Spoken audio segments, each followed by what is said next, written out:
Are you feeling depressed, anxious, and stressed? Do you want an answer on how to handle these negative emotions, especially during this time of pandemic? Visit Dr. Rosina's page and see a lot of materials, videos, and other resources that might help you cope with your current situation.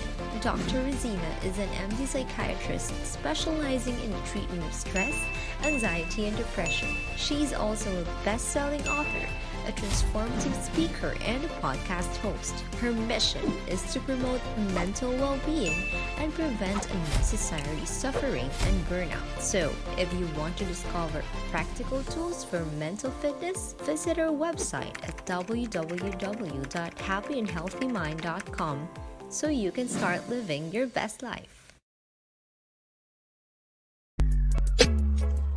Are you looking for inspiration on a daily basis? Then check out Deal to Heal Teas. With our inspirational teas, you're sure to find something to inspire you. That's dealtohealteas.com. Put some inspiration in your situation. Wear inspirational tea and be inspired all day. Let's go to dealtohealteas.com. Again, that's dealtohealteas.com.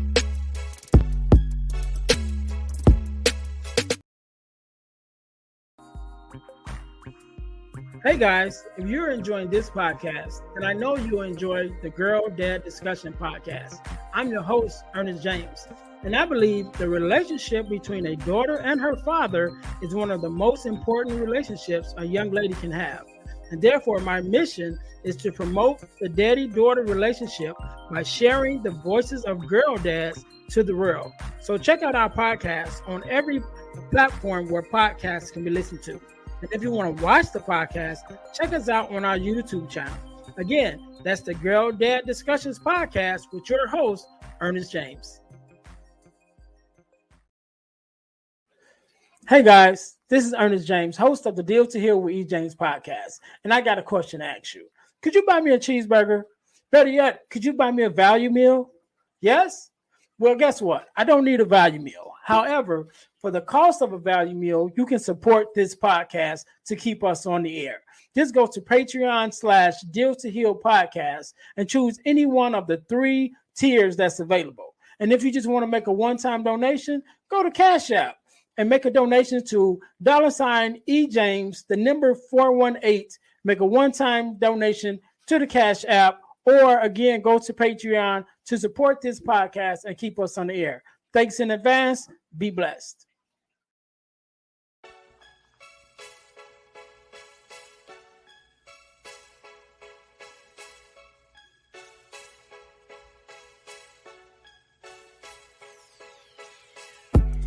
Welcome to Deal to Heal with E. James podcast.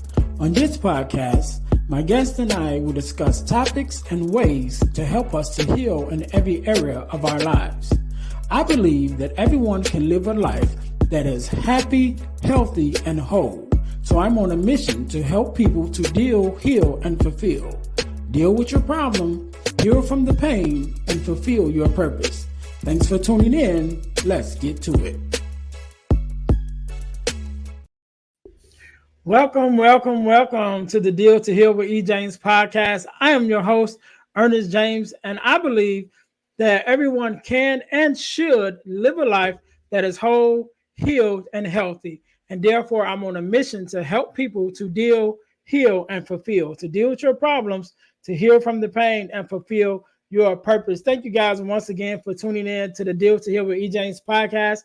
If you haven't already, make sure that you listen, like, subscribe, and share to our podcast on our YouTube channel and all of your podcast listening platforms. Also, make sure you guys are checking out our partner podcast, the Girl Dad Discussions podcast with E. James, on our YouTube channel and on your podcast listening platforms. That is a podcast of myself, who I am a girl dad, where I have discussions with other girl dads and daughters talking about the father-daughter relationship. I think you guys will really love that. So make sure you guys are checking that out. Also, I'm going to tell you guys how you can win $100 from the podcast, but you got to stay until the end of the podcast in order to get that information. All right. So today, just like any other day, we are blessed with the guest, Mr. Richard. How you doing? Hey, Ernest, I'm doing great. Thank you so much for inviting me. It's a pleasure to be here with you. No problem, no problem. First of all, let me say thank you for being here because you could have been doing anything else with anyone else, but you decided to take out time to be here with Nah, me and the I'd audience. rather be with you, Ernest. I appreciate that. I appreciate that, and I'm sure the listeners will too. So, Richard, do me a favor, introduce yourself to my audience. Tell us a little bit about who you are and what it is that you do. Well, I've had a long career in education, several decades working in education. And then as I transitioned out of that career, I moved into another career which involved um, adolescent and adult substance abuse treatment. I was a counselor at M.A.N Clinic in Houston, Texas, an addictions counselor for over a decade, where I treated both adults and adolescents who were diagnosed with mental health and substance use disorder. I was an addictions counselor. Um, and during that time, I would meet with families and I would go over their child's history of using a substance. And often they would say to me, I had no idea this was going on. Or if they did suspect their child was using a substance, they might say, I sort of knew something was going on, but I didn't think it was this bad. Mm, And these are good parents. These are very good parents doing the best job they can. Uh, they were caught off guard, so to speak, and surprised and alarmed because nobody told them what to look for. Nobody told them what the warning signs were. right. So after I retired from Menninger Clinic, I wrote this book, The Addicted Child: A Parent's Guide to Adolescent Substance Abuse. Kept it to around 100 pages because parents are busy, Mhm. and I wanted to equip them with the information that I hope they would find as a blessing and also as a resource to help them feel less afraid and more confident about this topic. You know, knowledge is power.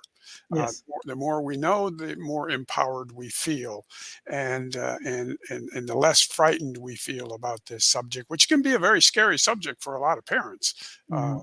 But I want to do a quick equip them with the resources to understand this issue, to know what the warning signs are, to know what assessments to get done if needed. Because the earlier you can catch something, like anything else, the earlier Yes. you can catch something, the more likely you are to successfully intervene and get it past you. All right, all right. So I definitely want to jump into the conversation, but before we jump completely into the conversation, I want to go back a little bit, Richard, because you said you were in education first before you went into the addiction space. So let's just go back and what was that moment or that thing that happened that made you say, okay, first of all, even to go into um, education, but then even after retiring from education to say, okay, what was that thing that stood out to you or that kind of sparked inside of you to even go into the addiction field and then take it even further with writing the book and everything that you do now? Because I know that there's a story before the story, right? It's Yeah, usually something that's, that happens to us or around us that just takes and makes such an effect on us that's like, okay, I got to do something about this thing that's I'm facing. yes. After college, I took an internship with the Illinois General Assembly. And then after that internship, was offered a job with the Illinois Office of Education. And I worked in research. I worked in legislative affairs. I had a number of different positions and worked in that capacity for about 30 years, doing various tasks within the Department of Education. And as I neared the end of that tenure, I started to work part time at a mental health crisis center. And we would have patients come into the crisis center from the emergency rooms, and we would house them and provide counseling to them. And I noticed that a large number of these men and women who were coming into the crisis center had not only a mental health issue they were struggling with, but also had a substance abuse issue that they were struggling with. So I went back to school. I went to the University of Illinois and obtained a master's degree in basically addictions counseling. And then after that, I continued to work at the crisis center until I was offered a position in Houston, Texas with Menninger Clinic. Menninger Clinic is a large psychiatric hospital that serves both adolescents and adults throughout the country. It's one of the top 10 psychiatric hospitals in the country. And I was hired as an addictions counselor. So I work both on the adolescent treatment unit and one of the adult treatment units. And that's where I got a lot of exposure and had the blessing to work with not only teenagers but their families as well.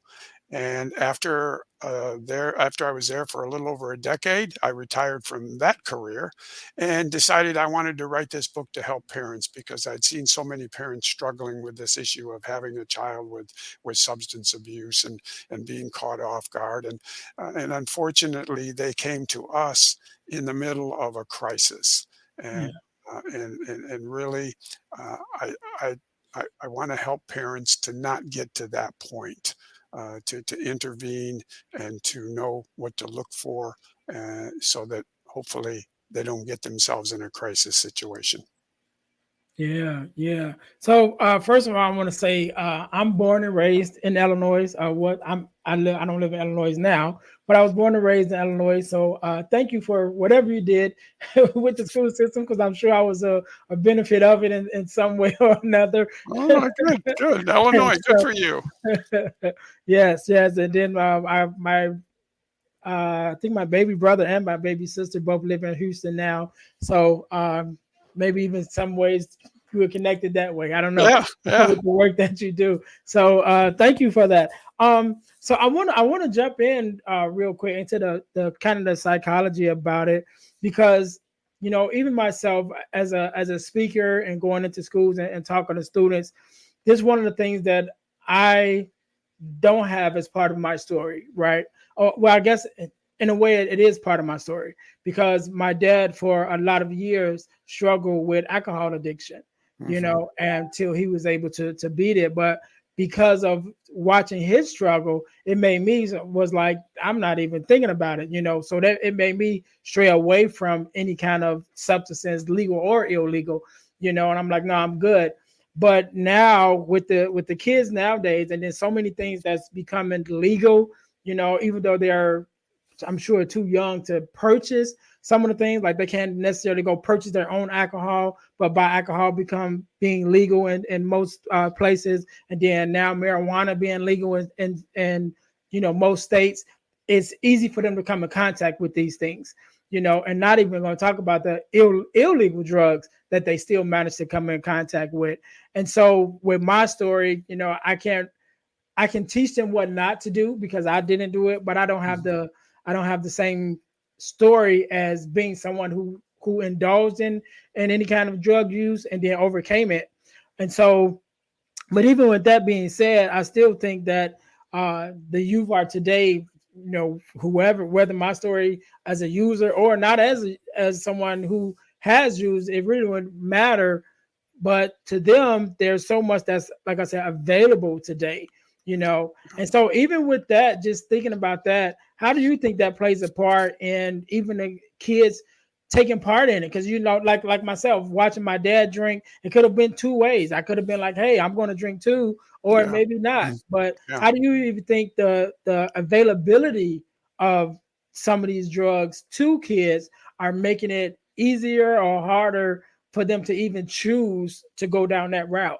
Well, it's interesting that you bring that up because I think it is one of two issues that really helps explain the extent of the drug use that we see among the adolescent population today. The University of Michigan conducts an annual study and they've been doing it for decades. And they look at kids in eighth grade and 10th grade and 12th grade. They survey them nationwide. And one of the questions they ask these kids is, how easy is it for you to get a drug? Mm. How easy is it for you to get alcohol or marijuana?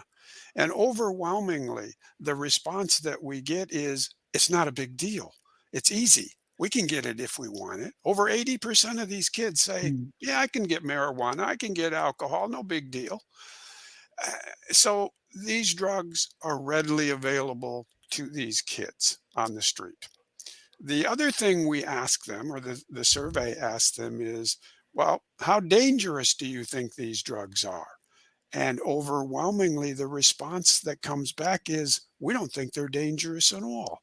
We don't Yeah. think marijuana is dangerous. We don't think alcohol is dangerous.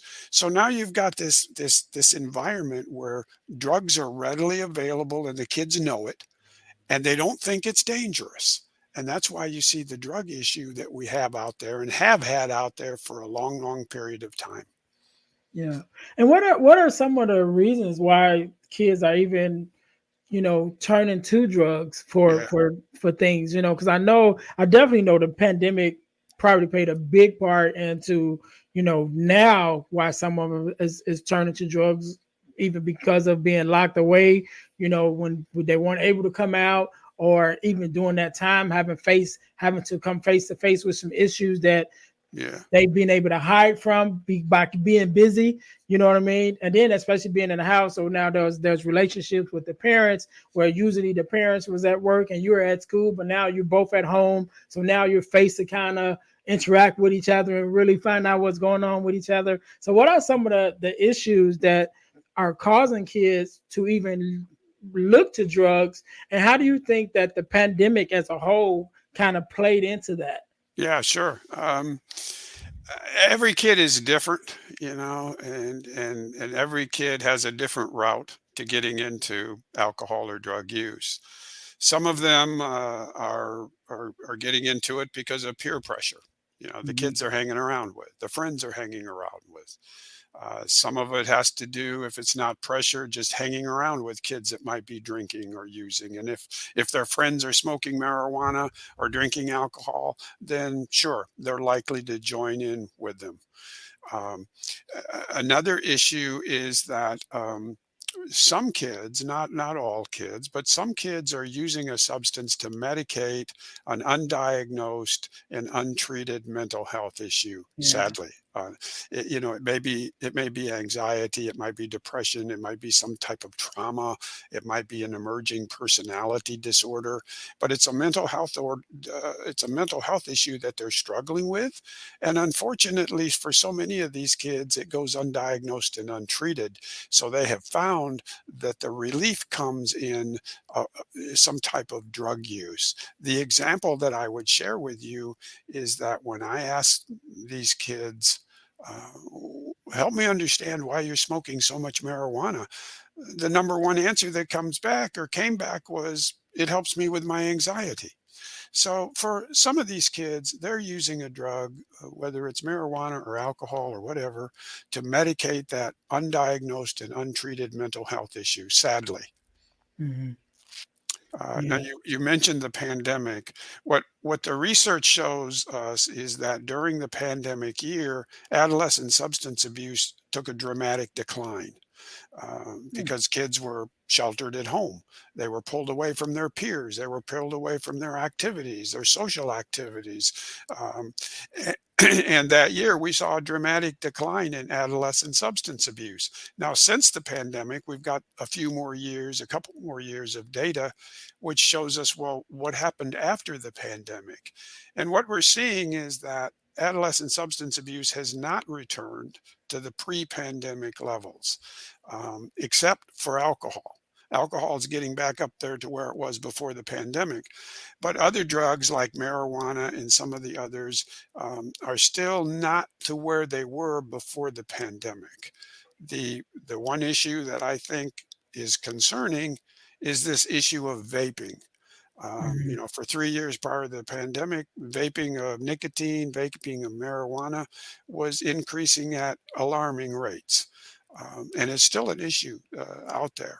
It's an issue that I think parents and grandparents need to be aware of. That this vaping issue is an important issue among adolescents.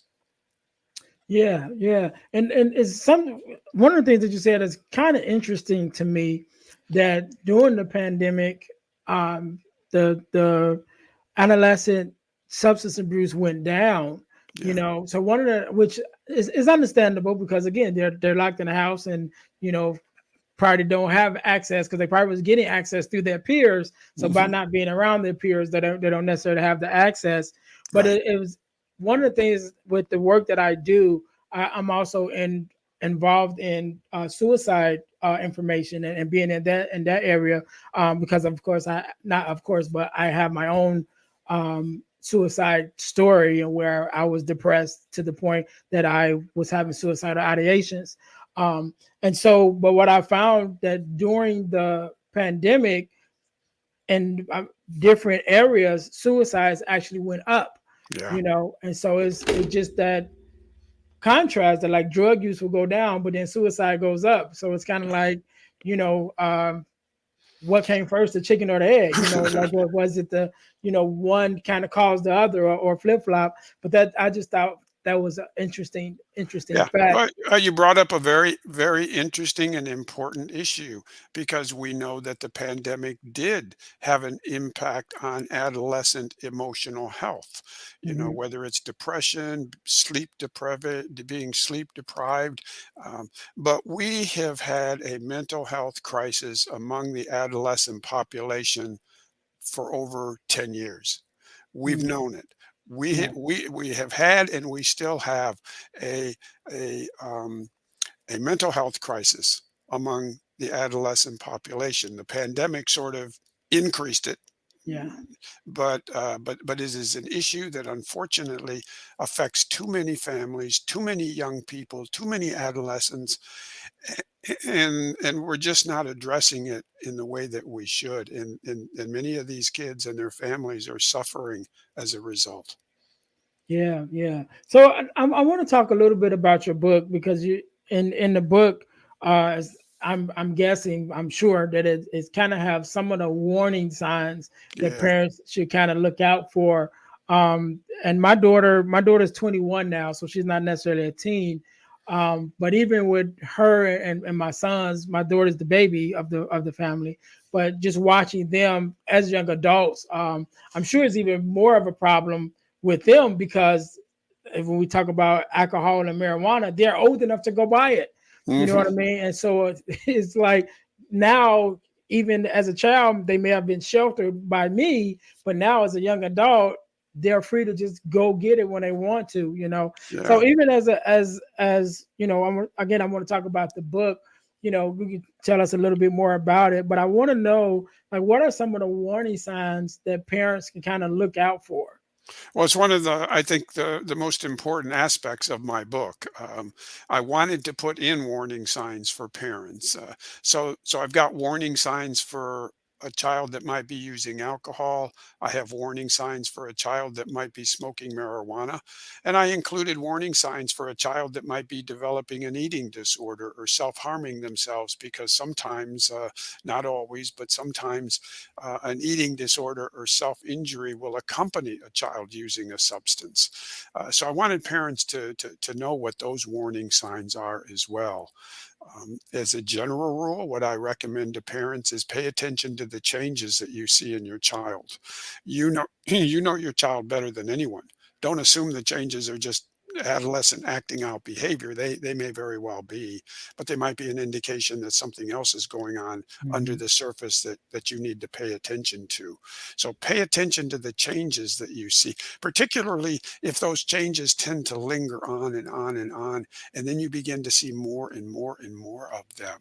Some examples would be a child whose grades are declining, a child who used to enjoy participating in sports no longer shows an interest in doing that. A child who used to introduce you to their friends no longer does that. A child who is very secretive about where they've been and what they have been doing. And then, of course, the obvious ones, if you find any drug paraphernalia or smell any strange odors from your child's room, those are warning signs as well.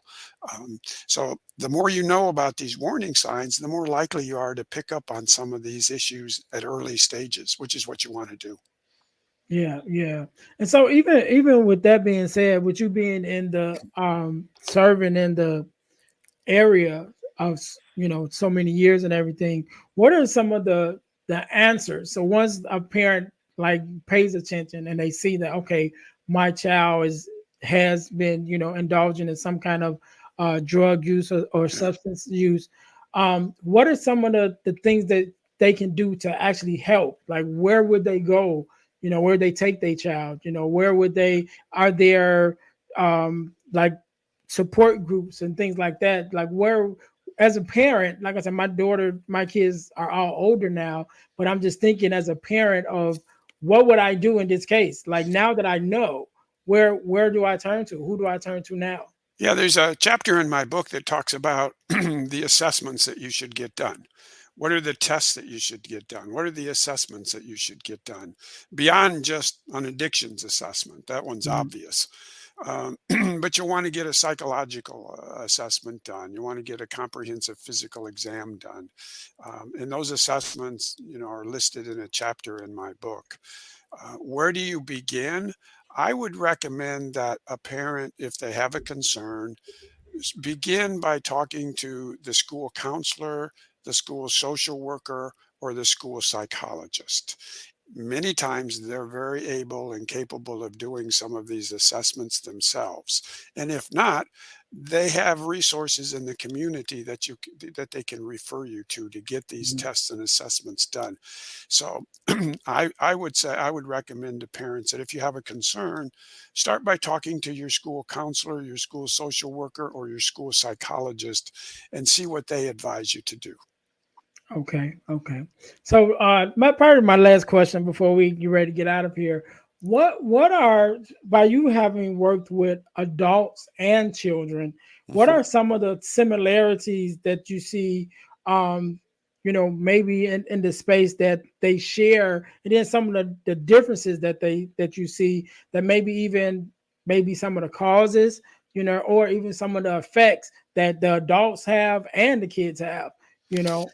Yeah, I think one of the differences between the adults and the adolescents has to do with the neuroscience of addiction, the brain development. Adolescent brains aren't fully developed until we get around 24, 25, and that's what makes it so risky for an adolescent to be using a substance because their brain is very much developing and growing and maturing.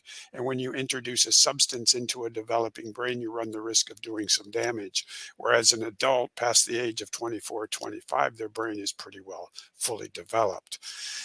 In the adolescent population, I tend to see diagnoses that are in the mild to moderate category. When we diagnose a substance use disorder, we put it into a category of either being mild, moderate, or severe. Severe is where you really get catastrophic type of consequences. Mm. Um, and that's the second difference between adults and adolescents. The first one is in terms of brain development and neuroscience, but the second one is in terms of consequences. Adults who are struggling with a severe substance use disorder, in many times have faced catastrophic consequences. They might have lost a job. They might have lost a family, a marriage. They might have been incarcerated. These are catastrophic consequences as a result of their alcohol use or their drug use. Adolescents, on the other hand, they've not faced any catastrophic consequences.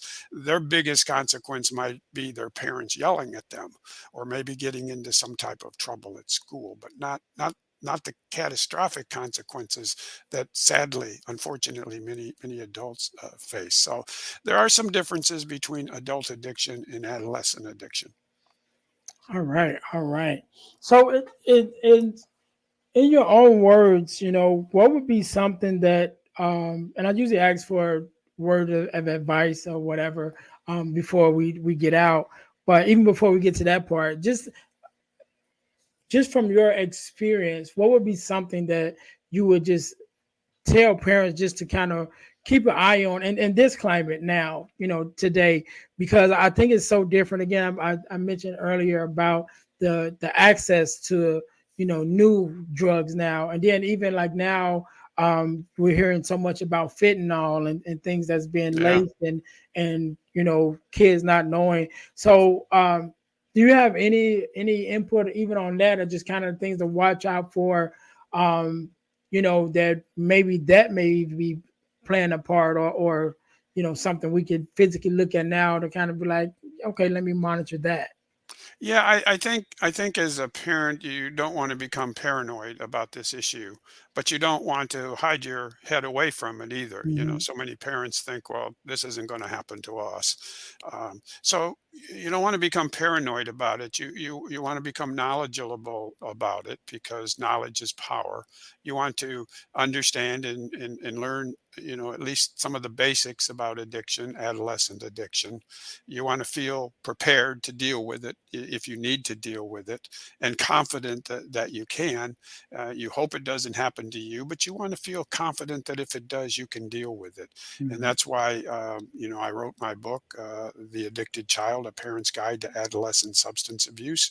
I wanted it to be a resource and a blessing to parents, and hopefully help them feel less paranoid and more confident about this topic. Yeah, yeah, and I appreciate that too, because I know that my listeners will definitely be able to take advantage of that. So before we get out of here, Richard, I want you to have the last word. I want you to leave us with a word of advice or inspiration, or however you feel, to some of the parents, or even to the adolescents who may be paying attention. And then I also want you to let us know where we can get your book, and where your social media handles, where we can follow you. So I want you to have that last word. So while you're thinking about that, to my listeners, I want to say thank you guys for tuning in to the Deal to Heal with E. James podcast. Make sure you guys are following us on our websites. We have the dealhealfulfill.org website, again, because as a speaker and as a mission, my mission is to help us to deal, heal, and fulfill, to deal with our problems, to heal from the pain, and to fulfill our purpose. And so if you go to dealhealfulfill.org, you'll find out more information about the things that I have going on, and the things that we're doing as a organization. So also our deal to heal tees.com, make sure you are checking that out, which is our inspirational t-shirt line. Put some inspiration in your situation, wear inspirational tee, and be inspired all day. So make sure you guys go to Deal to Heal Tees in order to get your inspirational tees. And last but not least, check us out at ebooks by ejames.com. I've written several ebooks that you guys can check out. I have forgiving self, no, forgiving me, the 4 steps to self forgiveness, that's available. Also the 4 core, which is the 4 core values that every daughter should get from her father, is available, as well as some other ebooks. So again, go to ebooks by ejames.com in order to check that out. Also, I've been blessed to be a part of an organization called the Forgiveness Mission.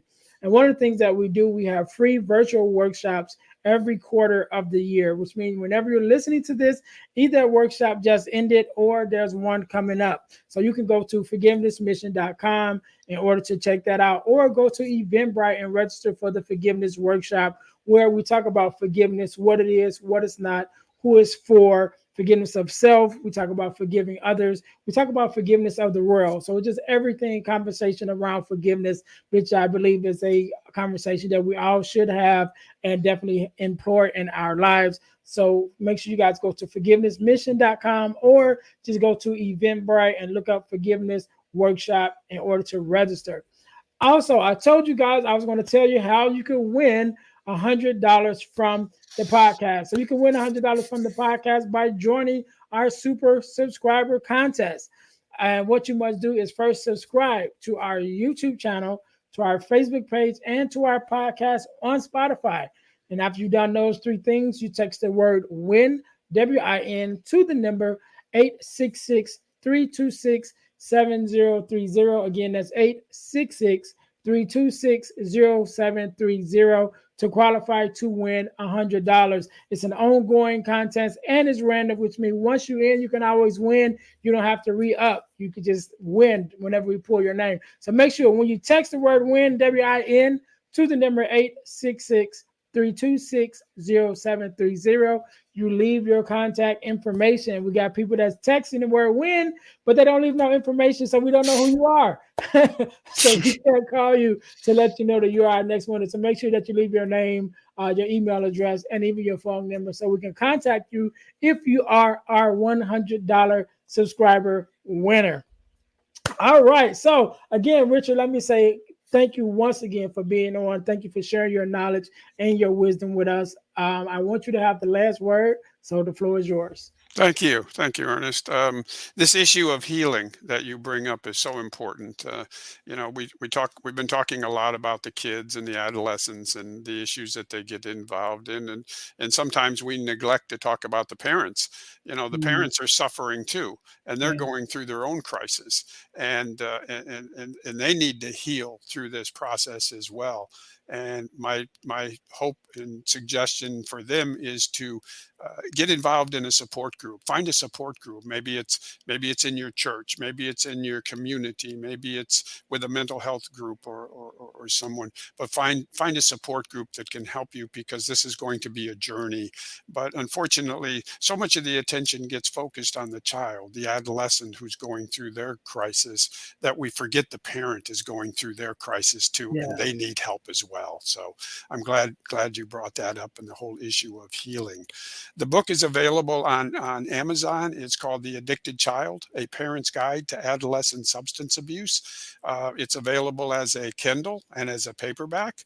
You can go to Amazon and just type in Heal the Addicted Child, or you can go to the book's website, www.helptheaddictedchild.com, and there's a link that'll take you to Amazon. All right. Do you have any social media platforms you want to follow you at? No, I gave you a list of them. There's Facebook, there's LinkedIn, there's a couple of others that I've given you, and you're free to put those out if you want. All right. So those will be out in the description. We can't end it no better than that. Again, to my listeners, thank you guys for tuning in to the Deal to Heal with E. James podcast, where our mission is to help people to deal, heal, and fulfill, to deal with your problems, to heal from the pain, and to fulfill your purpose. Until next time, you guys be blessed. Hey guys, I know you're enjoying the podcast. However, don't forget to join our text line at 866-326-0730. That's 866-326-0730 in order to receive text messages with new events and things that is going on and new episodes as they release. All right, see you in a minute.